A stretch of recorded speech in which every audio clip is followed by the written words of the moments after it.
नाज़रीन, AI technology की मदद से दुनिया में पहले परिंदे की पैदाइश हो चुकी है। ये कारनामा किस मुल्क का है, आइए हम आपको बताते हैं। Artificial intelligence AI Aahista Aahista पांव फैलाती जा रही है और अब मसनूई ज़हानत के जरिए दुनिया में पहले परिंदे की पैदाइश हो चुकी है। जंगली हयात के तहफ़्फ़ुज़ के लिए एक बड़ी पेशरफ सामने आई है और मादूमी के ख़तरे से दो चार परिंदे को AI टेक्नोलॉजी के ज़रिए पैदा किया गया है।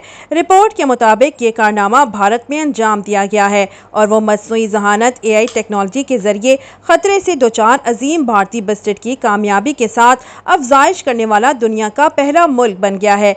6 महीने पहले इसी AI की मदद से तकनीक का इस्तेमाल करते हुए पहले चूजे की पैदाइश अमल में लाई गई थी। अब ताज़ा तरीन कामयाबी ने इस इंतहाई खतरे से दो चार परिंदे के तहफ़्फ़ुज़ की उम्मीदों को रोशन कर दिया है।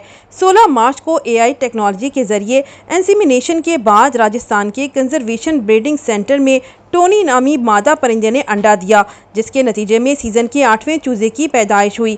इसके साथ ही अब गवाडन ब्रीडिंग सेंटर में गवाडन की तादाद बढ़कर 52 हो चुकी है, जो इस परिंदे की बका के लिए की जा रही कोशिशों को कामयाबी से हमकिनार करता मालूम होता है। DFO का कहना है कि international fund for houbara conservation foundation Abu Dhabi में तलोर परिंदा पर इस तरह का तजर्बा किया गया और वो कामयाब रहा। हिंदुस्तान के wild life institute of India के साइंसदान वहां गए और इस तकनीक को सीखा। इसके बाद गवाडन पर इस तरह के तजर्बे की कोशिश की गई, जो कि कामयाब रहा।